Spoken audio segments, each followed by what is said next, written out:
महाराष्ट्राचे लाडके साहित्यिक पु ल देशपांडे यांनी मराठी वाङ्मयाचा गाळीव इतिहास लिहिला होता। त्यांचं ते पुस्तक प्रचंड गाजलं। मात्र दिल्लीत मराठी साहित्य संमेलनाच्या मांडवात सध्या चर्चा सुरू झाली आहे, ती राजकारणातल्या गाळीय वर्तमानाची। मराठी साहित्य संमेलनाच्या उद्घाटन सोहळ्यात पंतप्रधान नरेंद्र मोदी आणि शरद पवार यांच्यात जुळलेली केमिस्ट्री उभ्या देशानं पाहिली।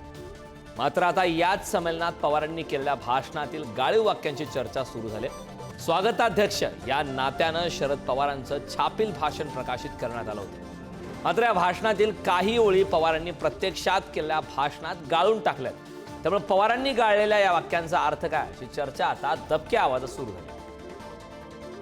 समाज अत्यंत कठीण आणि नाजूक स्थितीतून जातोय आणि त्याच्यामध्ये साहित्यिकांची जबाबदारी वाढली।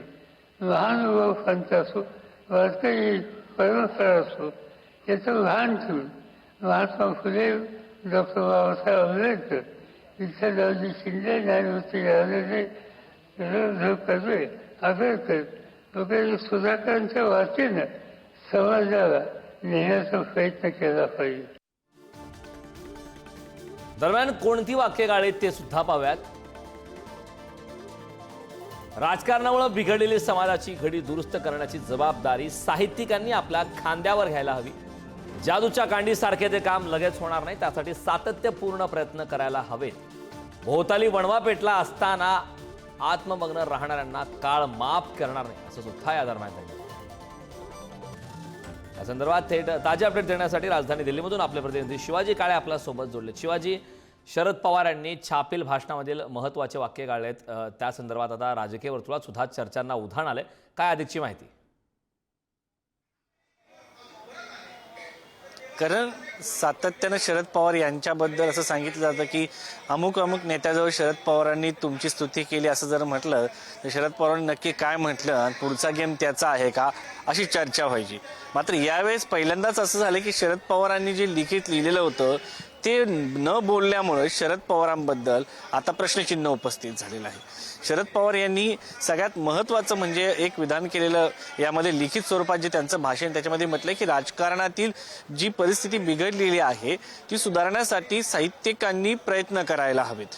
आता हे जे आहे हे का त्यांनी टाळलं असं काही माहिती नाहीये, कारण राजकारणातील परिस्थिती सुधारण्यासाठी शरद पवार यांनी स्वतःही प्रयत्न करायला हवेत आणि ते सातत्याने या संदर्भात बोलताना आपल्याला पाहायला मिळत असतात की बीडमधली परिस्थिती बिघडलेली आहे, ती सुधारायला हवी, यासाठी प्रयत्न करायला हवे, या संदर्भात ते बोलताना पाहायला मिळतात।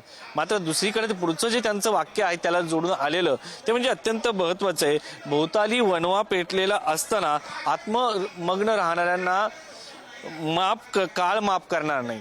आता हे सगळं घडत असताना कोण सगळं शांत आहे आणि शरद पवार यांना काय सूचित करायचं आहे हा सगळ्यात मोठा प्रश्न या निमित्ताने उपस्थित होतो।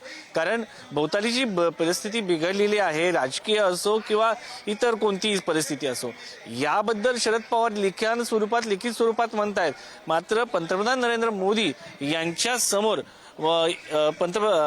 राज्यात शरद पवार यांनी या संदर्भातलं वक्तव्य का केलं नाही हा सगळ्यात मोठा प्रश्न या निमित्ताने उपस्थित होतो। दुसरीकडे त्यांनी पंडित नेहरू यांच्या भाषणाचा देखील उल्लेख जो होता त्यांच्या लिखित भाषणामध्ये आहे तो देखील या ठिकाणी टाळल्याचं पाहायला मिळतं। त्यानंतर पंतप्रधान नरेंद्र मोदी यांचा जो परराष्ट्र दौरा झाला त्या दौऱ्याच्या संदर्भामध्ये देखील त्यांनी फ्रान्स अमेरिकेतील दौऱ्यासंदर्भात पंतप्रधान नरेंद्र मोदी यांचं जे अभिनंदन होतं ते करणं देखील या ठिकाणी टाळल्याचं आपल्याला पाहायला मिळतंय। आणि त्यानंतर दुसरं म्हणजे महात्मा फुलेंचं पत्र साहित्य संमेलन व्यापक करण्याची जी अपेक्षा आहे ते देखील या ठिकाणी टाळल्याचं पाहायला मिळतंय। तर पंतप्रधान नरेंद्र मोदी यांच्या भाषणामध्ये सावरकरांपासून राष्ट्रीय स्वयंसेवक संघापर्यंत उल्लेख जो आहे तो आपल्याला पाहायला मिळतो, त्याच्यामध्ये कुठलीही कटछाट नाहीये। मात्र शरद पवार हे स्वाभिमानी बाण्याचे असणारे शरद पवार म्हणून ओळखले जातात, ते पंतप्रधान नरेंद्र मोदी यांच्या समोर जे सामाजिक परिस्थितीचा जो आरसा आहे ते दाखवायला विसरले का हा सगळ्यात मोठा प्रश्न आहे। आणि नेमकं जे मुद्दे जे आहेत सध्याची सामाजिक विषमता, त्याचबरोबर परिस्थिती जे वणवा पेटलेला असताना काळ माफ करणार नाही असं जे स्फोटक वक्तव्य आहे ते देखील शरद पवार या ठिकाणी वगळल्याचं आपल्याला पाहायला मिळते। त्यामुळे प्रश्न या निमित्ताने उपस्थित होतात की शरद पवार यांनी ही वाक्य का टाळली। दुसरीकडे जर आपण खूप धन्यवाद या सविस्तर अशा माहितीबद्दल।